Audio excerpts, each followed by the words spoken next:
Radio J, la radio de l'information, la radio J, la radio également, du divertissement puisqu'on parle BD tous les matins et Mais la bande oui. dessinée Ah, la est un BD, c'est pas que divertissement. Ouais, du c'est de la divertissement. C'est de culture la plus que du culture, du divertissement. divertissement. Oh, soyez pas Ouais, susceptibles. On les entend, Didier Passamonique et Kéliane Nguyen. Bonjour. Bonjour Bonjour Ilana. Ilana. On va bien commencer cette journée. On parle d'albums. Alors, on va parler d'abord avec vous, Didier, je crois, des Azous. C'est une histoire de la Seconde Guerre mondiale. Mais oui, alors on est sous l'occupation, on est dans le quartier latin.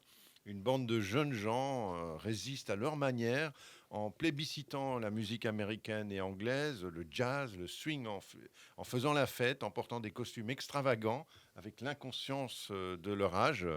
Sauf que l'heure n'est plus à la naïveté, hein. L'occupant s'organise, la Gestapo se met en place et en complicité avec une milice composée de Français, les jeunesses patriotiques fascistes, les JPF. Alors, l'album qui s'ouvre sur la conférence de Wannsee où les nazis mettent en place l'assassinat des juifs d'Europe sous le doux euphémisme, on le connaît, hein, de solution finale. Ben oui, c'est le sujet de ce deuxième tome, et donc ça commence par une touche tragique, hein, pour le groupe de Zazou qui résistait jusqu'ici dans les fêtes clandestines. La résistance change de dimension. Les rixes de rue opposent les jeunes Zazou extravagants à des bandes de petits fascistes aux cheveux courts, excités par la propagande anti-Zazie distillée dans les journaux. Et puis il y a plus grave, les Juifs sont tenus à aller s'inscrire à la mairie, à porter les toiles jaunes. On leur interdit d'aller à l'université, d'accéder à certaines professions. Et surtout, les rafles sont massives. On enferme les Juifs dans le sinistre Veldiv avant un départ vers l'Est dont on ne sait rien. On Mmh. découvre peu à peu, on connaît tout ça, hein. Quand on découvre un peu la bande, là, il y a un jeune fils dans cette bande de Zazou, un jeune fils de républicain espagnol, un jeune noir américain, une fille de policier, un jeune maghrébin, puis ce jeune soldat allemand qui sympathise avec le groupe, car il est lui-même un ancien des Swing-Jugend, les Zazou allemands, et toute cette jeunesse va se retrouver coincée dans un drame poignant. Alors, ça s'appelle Les Azous, You Don't Know What Love Is. Et ce qui est intéressant, c'est que les auteurs sont espagnols. Ben oui, il y a Rubio, dont on a remarqué la bibliothèque de Montezonne, que j'avais chroniqué Oui, oui, ici. oui, on s'en souvient. Et, euh, et donc, il connaît son affaire, hein, tout est précis, documenté.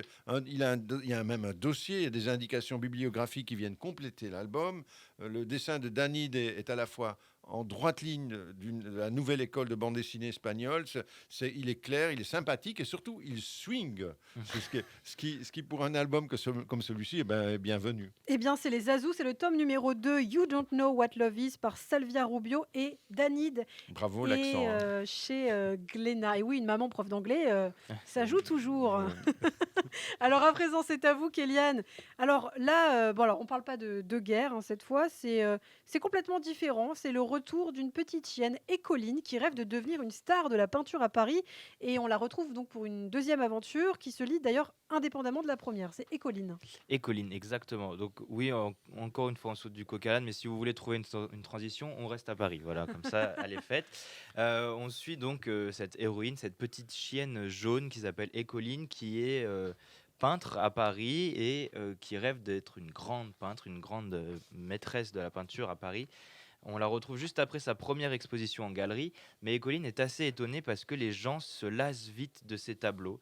Et elle rencontre un chien, un vieux chien pianiste, qui lui Un fait chien comprendre. pianiste. Oui, Ah ouais. Ouais. bah, elle est peintre, donc il D'accord. peut y avoir des pianistes. Ah C'est oui, un d'accord. petit peu l'ambiance La Belle et le Clochard, quoi. Exactement. Ouais, Ouais. Ce vieux chien pianiste lui fait comprendre que l'intérêt de ces tableaux n'est pas juste le fait que ce soit une chienne qui peint, mais l'émotion qu'elle doit faire passer derrière. Et c'est pour ça que les gens s'en détachent. Donc ça, c'est le pitch de base, mais au final, l'aventure de cet album, c'est le fait que ses amis, les amis des collines qu'elle a retrouvés, ou ses amis vivant à Paris, sont menacés par une chatte, Néfertiti, la chatte danseuse du Nil, qui éblouit les spectateurs du Moulin Rouge Mhm. avec son spectacle orientalisant. Eh bien, c'est très créatif tout ça. Ce deuxième volume s'éloigne un petit peu de la peinture finalement. Bah oui, au final, oui, puisque on suit Écoline qui part sauver ses amis des griffes de la méchante Néfertiti. Mais c'est une histoire d'amour et d'amitié qui offre beaucoup de morale et au final, la boucle est bouclée. Et on en puisqu'on a revient besoin, on à en la a branche. bien besoin. Enfin une bouffée de bonheur dans cette Voilà, émission. absolument. Merci beaucoup, sage parole de Didier Passamonique. Merci beaucoup, Kéliane. Et les amis, on se retrouve demain matin sur Radio J. Vous pouvez bien sûr regarder toutes nos chroniques sur YouTube Et puis vous likez, vous et vous partagez. partagez. Voilà, merci, à demain. À demain.